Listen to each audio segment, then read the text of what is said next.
Ahanba Maktada Impact Talk to Manipur Connect with People You Serve Tauramasibu Meeting Tabiriba Kwai Kuding Makpu Gouri Haobam Taram Nokjari Kurumjari Mamangi Chayo Singda Tongan ba Guest Kaya Unaduna Wariwatai Shabagi Tanja Kayama Lominakre Mahosha Gum Ngasishu Aikoigi Tauramasina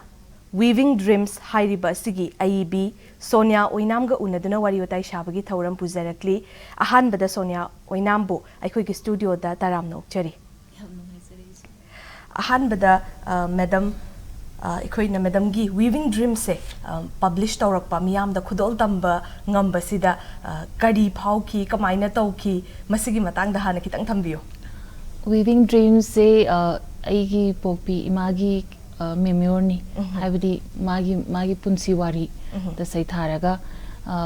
maga su phaminaraga imina kiba chapters mayam amsu yawi aduga makha tarpa chapters kaina aina ningsingaga igiba lairik ni adu loisalakpa se yamna nungai hai kai haidu no kangde thawa yam nungai di mayam da imana share tawningamba kai tar magi wari adegi aina su mayam mafam da thamningba ke tari wari mayam do hazikti mi khudimak da share tawba ngami habise yam nungai se yam nungai tajaba matam da shu aduga mu hauzik madam na shu imagi ningsing bagi mami oina aduga ima da kachaba haiba tare asumna ibiba khudol tawjaba lairik ni haina su thambire ado khoina lairik se lairik sigi jaga khara makhai da ubu su phangjai khoigi women empowerment gi matang da aduga imana khoi gi maming sida shu dum yauraga Weaving Dreams haibase khoi Manipur gi nupi sing se ayamba phisalon sa ga loina raga lakpa aduga masina khoi isana isa se khoi senthok lambi ba laina bu hotna jabagi mami shu mausa dagi hauna tai haibasi shu yamna lyrics sina chaura ba khudam masu oire aduga masi hana dagi shu khoina dum thengna lae aduna lyrics sida kitang hena changsilaga masigi matang da imagi ningsing bagi mami aduga lyrics siga punna pullaga haiba tare masigi matang da su kitang thambiyo hoi ai mayam da sum tentakna ko like simaram da sum haizage adi ima se kenogi ma se weaving hadi piece haba hairami magi profession ne haitare magi skill weaving se hadi nauring aidagi ma se khoi primary education gum chalam badagi tokhraga ma se education se chathagidre adu mana wari se khudeli pakanda adu haidi magi family background gi matung ina khudong sada ba mayam leibadagi aduna ma se weaving gumba skill embroidery simyam se sidoina mai onse laga hadi sigi skill myam se sum hairakhiba adagi di family support oina masu weaving se profession gi type ta dum hai tare ko adum sathakre aduna imagi background se yam humble background ni haidi khoi abok se ima popi kan bok se ko masu kenogi khoi kaithen da vegetables ke kamyam wari da su para khangani khoi kakching daga chatlaga keno vegetables myam hinjana pi se tiaga amuka singjamai kaithel da mu yon doini ba adegi akhoi gi ima popi keno gi akhoi gi pupusina idawai tare ko masna akhoi gi yum saba khotpa su haiba aduga nat sankirtan sisu satpa aduga ajumaina tawraga family se thalakpani ba khoi ima hoi ki moi suma chimanau taruk ni ima hoi ki machimanau se aduna yam humble background da tawraga adegi kenogi struggle adum tawre hai tare aduna paisa gi matang da su dum watpa khotpa mayam ama leirangani leisu lere hana su tammi aduna magi phisa lonsa tawbasi ima su imagi machi moi su saminaraga smaina family da support tawre kuma hoisu aduna masi nauri ngai dagi hai tare magi wari mayam se adum engon da su legal aina su last oye koi chnau taruk sida aduna sum akoi wari mana akoi gi dinner ga loya kan da he phamaga wai tv yenga ga sana mina ba dagi wari mayam se mana magi struggle life ki harauba dagi nungai ta ba thengna ba awa thengna ba mayam se sum mayam liba samana su he haiba iba ga pa ba se haitrabani na mayam na magi experience yam share tawning ena aduna 2012 aside da dum aina khara sum note tawsali imana sumana liba wari mayam se aduga hauzik aina like oina itu okanda di magi life se punna aina mayam da share hadi in details da share taw ngam draga su imagi life struggle se share tawraga mi ngonda koi youths mayam maru oina then nupi singi wari se imana agi personal koi imagi personal wari oina aina liraga su nupi kudimakta thokpa wari ga chap manaiba and particularly akoigi Manipuri society sida akoigi majority akoigi se weaving section mai am su leidana adagi weaving da nate atop profession farming tawi fishing tawi then angam ba sintha mayam se pairaga nupi singje ma pesa tana ba khotna jaiba adai laishai ngai da skill mayam se tammi aduga yum palaga na my family se support tawna na ba my family da yengjan ba da natar ko adum ke hetare akogi bread na se nupa na oiraga su nupis na yum da leithokte ba mazu at the same time 50% hai tare contribution se adum tawna ba ma hotnai ba pesa thokna ba hotnai ba aduna adugi aina imagi wari lirak pasida chapter se 11 muk yawi mana magi pi ingagi adegi mai leshari ngai then marriage ki tangka Europe my resolution life ki kaita self my resolution loba ngamba haitare ko hajikandi sum ai sum thengna zabdai haise youths me am the imagi perspective te su share towning eduga aina su imagi wari se share towning base youths me am se identity masagi self identity thi de am adugum the conflict am thui aduga su help towning ba haitare ko ko youths me am se isana isa khangbu changi isana self resolution ama lobu changi lifestyle koina hingbada ko struggle tawge harakadi isana kari no aina ai life ta pami se haiba pasan clearly khangba am changi ba adugi resolution loba ngamakpa mana then motherhood changakpa then adugi motherhood ta struggle tawraga akoi myam si koi taruk se sena ba se thatagi nate ba hauze kan agang sin se amani sena ba dem wana re dana thaine matam di agang masing su dum yam nei ando akoi myam se kamaina khoi se laksil I adegi my motherhood ki role haitare ko then akoi father gi su then family gi wari ayam be yaure akoi father se 2001 da legi da bani haibadi mana early 50s da magi jahi se extent ama da tawraga adu kan sida akhoi se even akhoi eldest akhoi sisters se mazu graduation loi da ngairi adu aina youngest oraga aina 11th standard ka da ngairi aduna yamna nauri bai tare ko akhoi loi student oraga yamna charang na ba matam kayam guide ka se adi guidance yamna need to ba matam oiba aduna ima se yamna ka hetare yam nungai to ba thodok su ore akhoi gi life ta duga mana widow mu erapasida amahena my struggle se ado face yamna mathang khai gre aina like sida am tentak na magi and has na full details piba ngamdraga su mana struggle face ka mind tawrake akhoi myam se mi urakna ba ka mind sema ke na adugi maram da sum isaba like ni personal like ni but with a message to everyone mayam gi mapham da ina share tawning ba no pising da am relate taw gani tuga angang sing ko youths mayam se da moi life se life has a struggle taw da ba ya de ba sigi importance se khanganing ba kamaina face to ba adugumagi sum ina share tawning hana thamjani yam phazai like say ai shamaksu loi maphawbadi pabadi pajadri adu khara makhai pajare like the should mo uba phange khoigi nupi amana haiba tare nupi oibai nupa oibai masidi loina makta apply taw yagani haina khalle adubu punshi da thengna ba khuding makse ekhoina ready oiraga haiba tare kanamta thengna de adu oiraga su pen thokpa maga loina na aduga masida kanamta na tambangam da bani ne accept tawraga du makhotna raga chatki bagi mami sham chawna ta je makhata no khangjaning se lyric se hujik madam na thambi ba kanda 2012 tagi khutha ba horaki haina haibi adu karamba matam dagi like sumaina ekhoi khutha ba haurage aduga kamai tawraga kari wakhalon dagi haiba tare kamai lakhibano haiba sisu kitang thambiyo सिगी से अन हजिक सु पंजगी बदो अखोई इमा से मा से इबगा पाबा हाइदी अदु हाइते हाइबदनी एजुकेशन हाइसे डिफरेंट वे द कोइना कनोगी डेफिनेशन पीबा याय अखोई मसामक मागी हाइदी अखोई की थाने दगी हौरकपा अखोई की के ओरल स्टोरी टेलिंग असिगुम्बदी लोइन खंगी अदगी I haisni akoigi like paba haitaba haibaga educated oiba haibase yamna complicated of a definition ne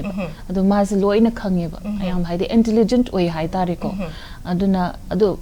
ibaga pabse haitabni na ma on the restriction yam phaujaiba mase akoi singju like the yam emphasis pi akoi se like yam he ningi mana aduna adegi akoi parents na haitare ko akoi se school akoigi like is schedule yamna section na tawjaba adegi school soidana chalanba kholanba aduga mana thengnarakpa magi life se share towning base ithokpa ngamdabani na akoi da wari se liraga su he he khaibda aisu yamna kaitare engonda iningba ma pokpa haitare aisu writing se hana su dum pamse aduga thoina thoengai aina writing gi pursue tawdraga su aisu poetry gum su dum iba khopa ada imagi mana su apam base sum asmaina lei haibani na ma sum phaminarga aina ira se na ibadi na tab mai wari singdo aina ma leading ai sum isan batare ai ima ai note to sange na haiga ko adu mai sum tawraga yam seriously tawminabdi na taba aduna every time every day natraga su tanja phangba khudingi aina ai diary ma lei aduda sum isan giba mayam se aduda 2012 tai hauraga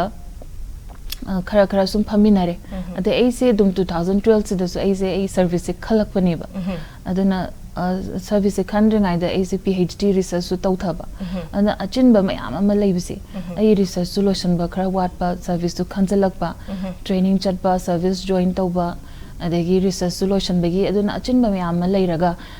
ऐना मागा फमिनाबसे यामना wari to pa miyam phaminaraga iminaga dabse ngamgidreba aduna hana aina note to sangiba miyam adi lairaba then 2015 da iso marriage tawre adaidi adudagi di amu hena phaminaba phangidre haitare adai family life laibadagi sum akoi haziki incomplete oigre aduga 2019 sida imase laigidare agi second baby unaram dai sida ko ani subangang unaram dai sida adu ima laigidaba sida angang su unare aduga ketare kainai bagi mai cha kai sidi khangba khra hai thana ko adu magi aina ike akoi ni se imina ke khalamaga tanja phangdaba mayam duma achin ba mayam lakpadagi sum thamgibaduna dagi ima laigidaba sida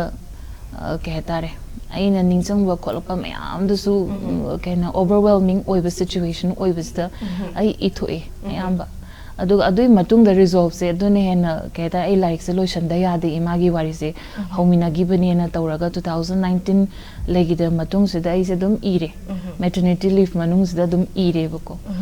chahi ama bo manung da dum ai ibalore ai first draft ai like se adui matung da di amu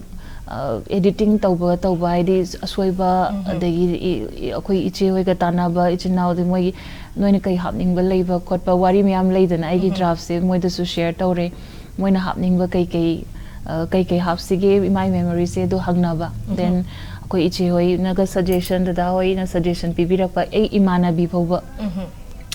aina close ba imana bi bhoba share taweba ko draft se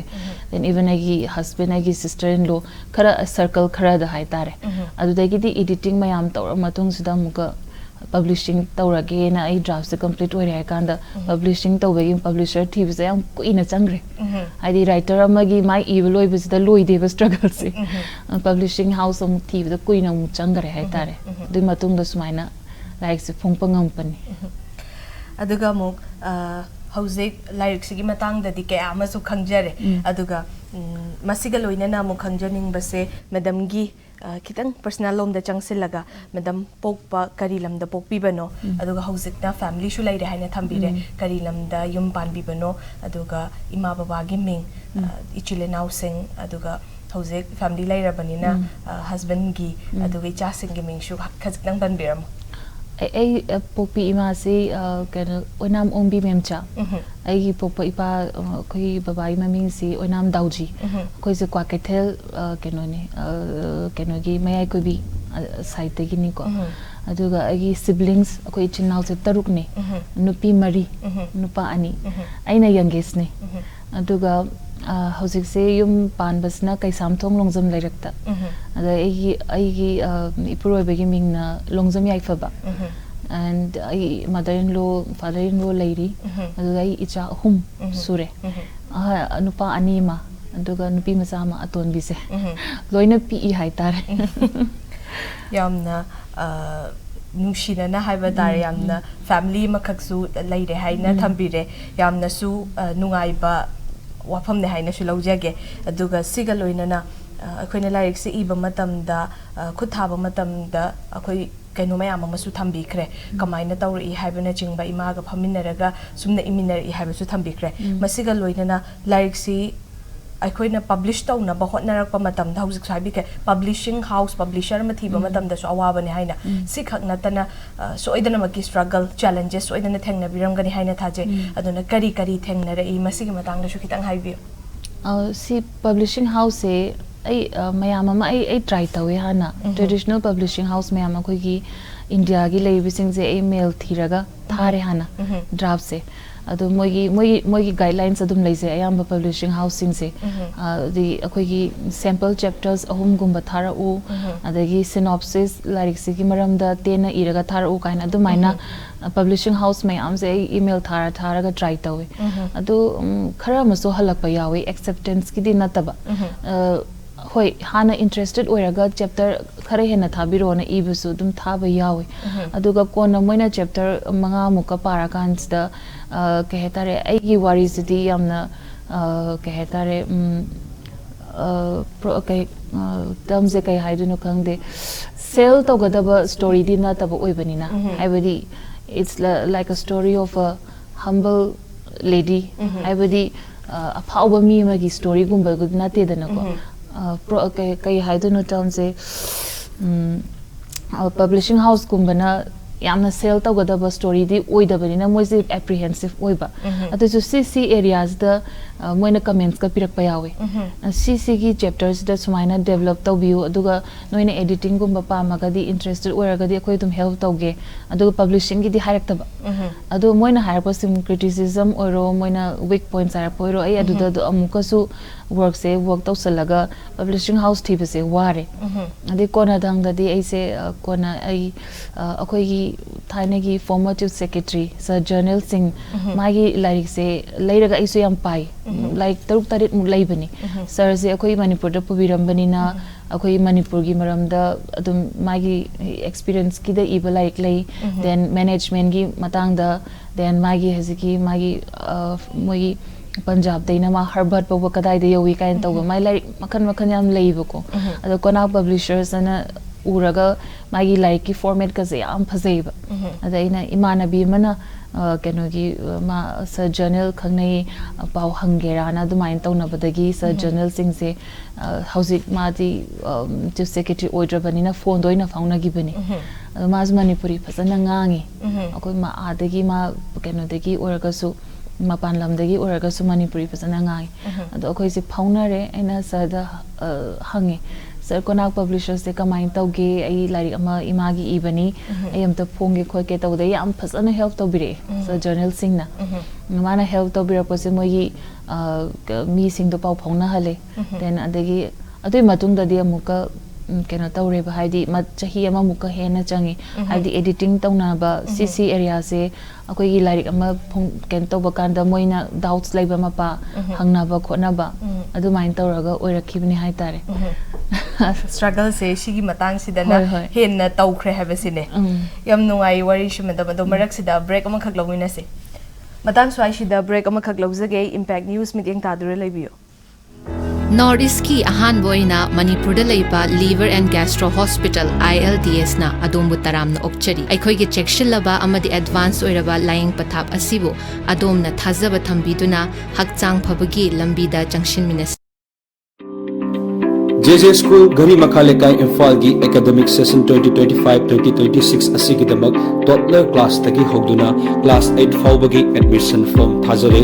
pre primary mahiroi singi damak day care gi khudong chabasu thamjari hena akupa maron sing khangbining labasu school asidagi khangbigani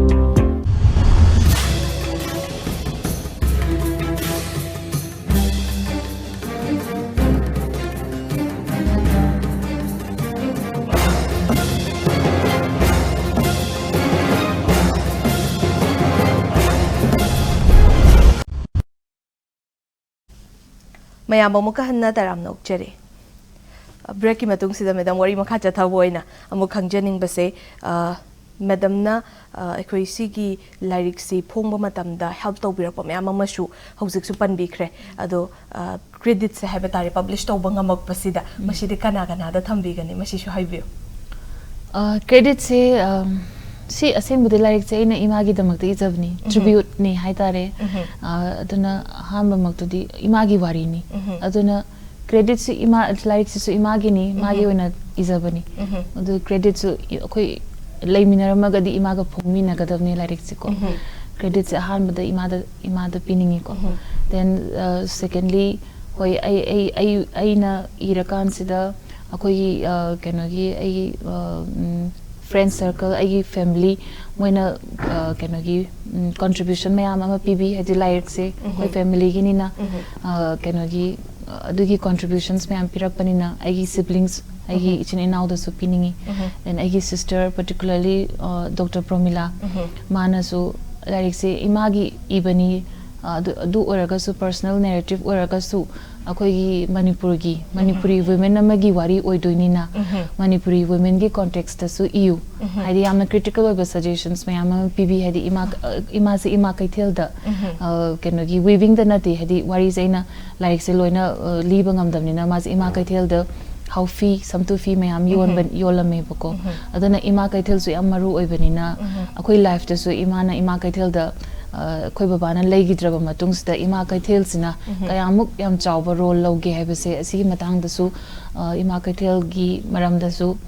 chapter ama su yawe aduna asigumba hadi then akoi gi culture tradition mayam se atopa lamga khena banina aduna like se irak pakanda dum parak pakanda su si elements mayam yaw banina akoi chena su asigumba da yam hena dum phazana nang amuka eu editing taw kholona adumaina yamna kano suggestion piraki aduna akoi iche da su credit piningi ai imana bi haziki Anuradha Ushamana kano masu closely maga su pamina gi amna draft se adu mana su si sumaina adi aina hanba draft ibakanda ke hetare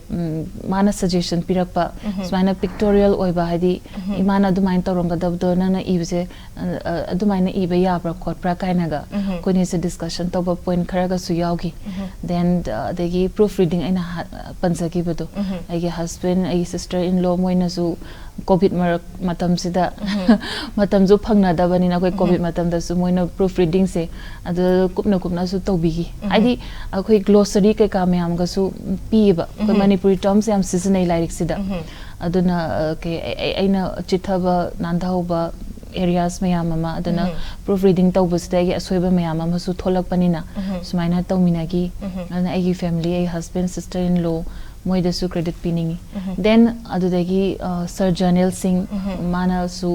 ai haziki publication publishers mayam se introduce to bodana tana sida service to birambani na ima kaithel gi mana puringa gi tenure matam sida ima kaithel development to bagi mana su khara wari ingonda libiraki aduga haziki ima kaithel gi chapters da su mana libiraki ba wari do adu su khara dum hapsai then ima kaithel gi like chapter iba sida su akoi thaina kenogi arts and culture department da thabak puminaramba Abul Kalam haina kenogi keno akoi librarian obirami keno state central libraries da thabak to birambani mana su mateng yam pambi gi ima kaithel gi materials ka khoma ga ingonda pibiraki habedi historically akoi gi ima kaithel se lairak panina facts mayam ama chumna idaya da banina ko ane adugi matang da mana materials mayam pibirak payaugi aduna monda su yam haidi credit piningi si ima kaithel si matang da ina iba phasana ngam gi base materials mayam do phangba da gi sune aduga atopa ina refer to gi ba reference mayam ama khara dum yawi haidi akoi gi phi mayam si gi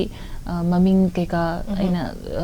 kenogi books khara refer tawi akoi gi museum gi moina phongba adi akoi gi culture myam sigi ꯐꯤ ꯃꯃꯤꯡ ꯁꯤ ne ꯍꯥꯏꯕꯁꯦ ꯑꯩꯈꯣꯏꯅ ꯈꯪꯕ ꯉꯝꯗꯕꯗꯣ ꯑꯗꯨꯗ ꯑꯩꯅ ꯐꯤ ꯃꯁꯛꯁꯦ ꯈꯪꯉꯒꯁꯨ ꯃꯃꯤꯡꯁꯦ ꯈꯪꯉꯝꯗꯕ ꯑꯗꯣ ꯑꯗꯨꯃꯥꯏꯅ ꯇꯦꯛꯁꯀꯨꯝꯕ ꯑꯩꯅꯁꯨ ꯑꯗꯨꯝ ꯑꯩꯈꯣꯏꯒꯤ ꯃꯅꯤꯄꯨꯔ ꯁ꯭ꯇꯦꯠ ꯃ꯭ꯌꯨꯖꯤꯌꯝꯗꯒꯤ ꯂꯧꯕ ꯌꯥꯎꯏ ꯑꯗꯨꯃꯥꯏꯅ ꯀꯟꯇ꯭ꯔꯤꯕ꯭ꯌꯨꯁꯟꯁꯦ ꯌꯥꯝ ꯌꯥꯝꯃꯤ ꯕꯨꯛ ꯑꯃ ꯄꯨꯊꯣꯔꯛꯄꯗ ꯑꯗꯩ ꯔꯤꯁꯔꯁ ꯇꯧꯗꯕꯁꯨ ꯌꯥꯝ ꯌꯥꯗꯦ ꯑꯗꯨꯃꯥꯏꯅ ꯀ꯭ꯔꯦꯗꯤꯠꯁꯦ ꯃꯤ ꯃꯈꯟ ꯃꯈꯟ ꯂꯩꯔꯦ ꯑꯗꯨꯒ ꯀꯣꯅꯥꯛ ꯄꯕ꯭ꯂꯤꯁꯔꯁꯇ ꯌꯥꯝꯅ ꯑꯆꯧꯕ ꯀ꯭ꯔꯦꯗꯤꯠ ꯄꯤꯅꯤꯡꯉꯦ ꯍꯥꯏꯇꯥꯔꯦ ꯍꯥꯏꯗꯤ ꯃꯣꯏꯅ ꯄ꯭ꯔꯣꯐꯦꯁꯅꯦꯜ ꯁꯔꯚꯤꯁ ꯌꯥꯝ ꯐꯖꯅ ꯇꯧꯕꯤ ꯍꯥꯏꯕꯗꯤ ꯕꯨꯛ ꯑꯃ ꯄꯨꯊꯣꯛꯄꯁꯤꯗ ꯑꯩꯉꯣꯟꯗꯁꯨ ꯒꯥꯏꯗꯦꯟꯁ ꯄꯤꯔꯒ ꯑꯗꯨꯃꯥꯏꯅ ꯇꯧꯔꯒ ꯀ꯭ꯔꯦꯗꯤꯠꯁꯦ ꯑꯩꯅ ꯆꯤꯊꯕ ꯅꯥꯟꯊꯕ ꯌꯥꯍꯧꯔꯒꯁꯨ ꯕꯨꯛ ꯑꯃ ꯄꯨꯊꯣꯛꯄꯗ ꯑꯩ ꯈꯤꯇꯪꯒꯤ ꯀ꯭ꯔꯦꯗꯤꯠꯇꯤ ꯄꯤꯕꯗꯤ ꯌꯥꯗꯦꯅ ꯁꯨꯃꯥꯏꯅ ꯍꯥꯏꯅꯤꯡꯉꯤ ꯑꯩꯍꯥꯛꯅꯁꯨ ꯄꯟꯖꯅꯤꯡꯉꯝꯕꯅꯤ ꯍꯧꯖꯤꯛꯀꯤ ꯑꯩꯈꯣꯏꯒꯤ ꯂꯥꯏꯔꯤꯛꯁꯤꯗ ꯃꯩꯇꯩꯂꯣꯟꯒꯤ ꯑꯣꯏꯕ ꯇꯔꯝ ꯀꯌꯥ ꯑꯃ ꯁꯤꯟꯅꯩ ꯃꯁꯤꯒꯤ ꯍꯧꯖꯤꯛ ꯃꯦꯗꯝꯅꯁꯨ ꯊꯝꯕꯤꯕ ꯑꯩꯈꯣꯏ ꯃꯅꯤꯡꯗ ꯕꯨꯛꯁꯤꯒꯤ ꯅꯠꯇ꯭ꯔꯒ ꯑꯣꯔ ꯃꯈꯥꯗ ꯒ꯭ꯂꯣꯁꯔꯤꯗ ꯌꯥꯎꯕꯁꯦ ꯃꯤꯅꯤꯡ ꯑꯣꯏꯕ ꯌꯥꯏ ꯁꯨꯃꯥꯏꯅ ꯐꯖꯅ ꯍꯜꯂꯒ ꯇꯧꯕꯁꯦ ꯑꯗꯨꯒ ꯐꯣꯇꯣ ꯑꯣꯏꯅꯁꯨ ꯍꯥꯞꯄꯤꯔꯛꯄꯁꯦ ꯕꯨꯛꯁꯤꯗ ꯑꯩꯈꯣꯏ ꯐꯤ ꯃꯈꯟ ꯃꯈꯟ ꯃꯃꯤꯡꯁꯤꯡꯁꯤꯒ ꯃꯁꯤ ꯑꯩꯈꯣꯏꯅ ꯍꯌꯦꯡꯋꯥꯏ ꯐꯥꯎꯕ ꯍꯥꯏꯕ ꯇꯥꯔꯦ ꯀꯔꯤꯒꯨꯝꯕ ꯑꯃ ꯃꯦꯗꯝꯅ ꯍꯧꯖꯤꯛ ꯃ꯭ꯌꯨꯖꯤꯌꯝꯗꯒꯤ ꯔꯤꯐꯔꯦꯟꯁ ꯂꯧꯕ ꯑꯗꯨꯒꯨꯝꯅ ꯃꯦꯗꯝꯒꯤ ꯕꯨꯛꯁꯤꯗꯩꯁꯨ ꯑꯃꯨꯛꯀ ꯔꯤꯐꯔꯦꯟꯁ ꯂꯧꯕꯁꯨ ꯌꯥꯒꯗꯣꯏꯅꯤ ꯍꯥꯏꯅꯁꯨ ꯍꯥꯏꯖꯅꯤꯡꯉꯤ ꯑꯗꯨꯒ ꯃꯈꯥ ꯇꯥꯅ ꯑꯃꯨꯛ ꯃꯦꯗꯝꯅ 2023ꯗ ꯑꯩꯈꯣꯏ ꯑꯦꯟꯂꯦꯁ ꯑꯥꯏ ꯋꯤꯜ ꯕꯤ ꯍꯥꯏꯅꯁꯨ ꯕꯨꯛ ꯑꯃꯈꯛ ꯄꯕ꯭ꯂꯤꯁ ꯇꯧꯕꯒꯤꯁꯨ ꯊꯦꯡꯅꯖꯩ ꯃꯁꯤꯒꯤ ꯕꯨꯛꯁꯤꯅ ꯀꯃꯥꯏꯅ ꯇꯧꯕꯅꯣ ꯃꯁꯤꯁꯨ ꯈꯤꯇꯪ ꯇꯦꯟꯇꯛꯅ ꯊꯝꯕꯤꯔꯝꯃꯨ ꯁꯤꯁꯤ ꯑꯩ ꯑꯍꯥꯟꯕ ꯄꯕ꯭ꯂꯤꯁ ꯇꯧꯖꯕ ꯕꯨꯛꯅꯦ ꯑꯩꯒꯤ poetry collection ne sairing collection ne English ta izabani sidasu koi hanasu kanel ga su endless I will be gi matang da su wari sanaba yaukhre na chumbani thengna jaki sigi poetry collections na ina dum ai writing adum pamjari school days matam dagi aduna ai poem collection se sum ai different stages mayam da igiba poem collection oina present tawzabani adi aina like this spiritual journey ni haina su tawraga aduga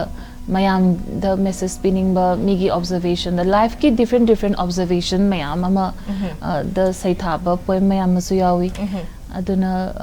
poetry collection ni hai tare mayam da present tawzaba aduga madam gi hauzik koi book ani di publish tawba koinasu thengnajare makha tarakpada madam na kari karamba lyric sing khutha gi haina khanbiba laibra upcoming haiba tare karamba lyric sing natraga plan sing laiba gi shishu kitang panbiram hauzik ki di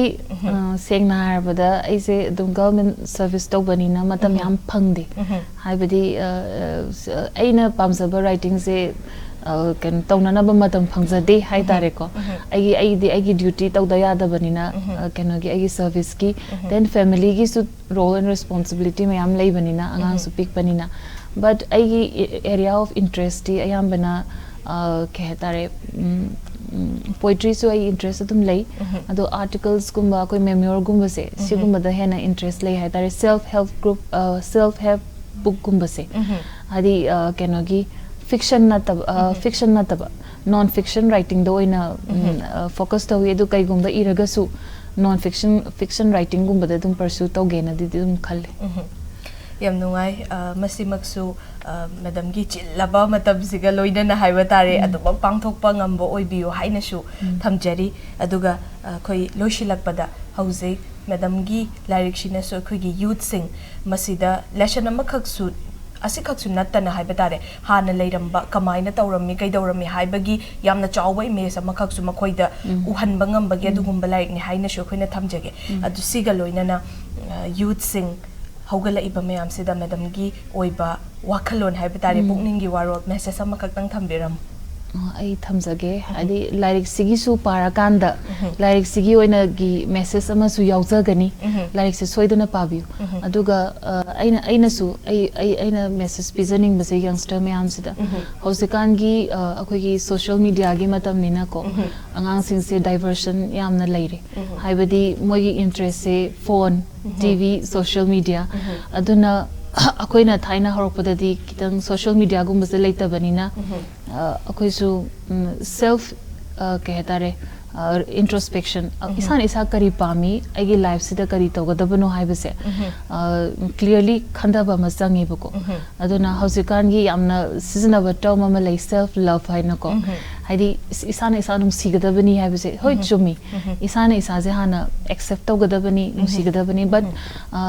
aina wrongly can hadi youths me hamsna lowbra haina khalisis term se self love haibase amarom da di aina ai self respect haibase legidabani ba ai self worth ai se cam worthy oi self ai self worth ai self esteem highly ai self esteem se thamjaba si mayam se values kharada lakane ba ai hard work tau tare ai life se ai dignity yauna hinge na khan batare haujikan di shortcut se am yenge am thuna pesa paining ba ai am thuna successful oining ba successful haiba potsina life ki pandam natte heba success haisidi akoina struggle tawra kanda punsi thengnara kanda destination ama sum thengnaba mafam amane ba life haisidi akoina struggle ne hana ko I first day accept to gadav ne aina youths ta hiding base struggle se life se struggle ne hana accept to rakanda ai gi values me ama daga or kane ba honest oi ba hard work towning ba hadi kayam te na shortcut ki means me am se sizna da ba shortcut ki means se sizna ge khalagadi success and then money oiro then fame oiro se me am se akoi long term da akoi the satisfaction so fangoi ba then ai imana akoi da tambiramba values lessons me amzi mana moina torpa akoi parents na torpa hard work tuna akoi su tama ine ba children na udoi se my parents na tawuduni aduna akoi su loin parents oira abanga tani na akoi na youths da akoi children da kari paratam bi sike hire kadi akoi hard work se tabu utpatare and moina su hard work se imbibe to view haiba hadi self discipline se yam waraga so discipline yauda gadi life struggle face to wangamoi aduna yam basic oiba values me am se self love haiba se kitang sauthoga self respect high self esteem self worth koi dignity yauna life se hingna bo hona ba struggle khudimak se beautifully accept to ba struggle da ki roi da bani failure se ki roi da bani ba adu mayam de higher ga message se pinning imagi like se paraga hena su relate to ngam gani aduga ke tare life se nice ne struggle to bose ki biganu adu struggle to da bida successful haiba terms su kaisu thengna roi ba se haisini yamna phajai ekhoi gi karigumba term amabu ekhoi misinterpret tawrak pa haiba tare lan na oina lamjingak ba ngasai phajaba wahaido amarom da chatki gadabadu adugi wafam dune madam na mayek seng na thambi ba yam nungai jai madam na makata ba tawge khan ba kuding makta shu mai pak po obiyo haina so whole impact team gi mahut sinjara ga thamjari aduga matung tarak pada shumna mu phamina duna wari watai shabagi tanja so longmina khise hagasari matang swai shida impact talk to Manipur connect with people you serve thoromasi loshilakpagi tanja adu yoksilaklei mathangi chayolda tongan ba personality kaya ama mu puduna lakchege impact news meeting taduna leibiu khurung jari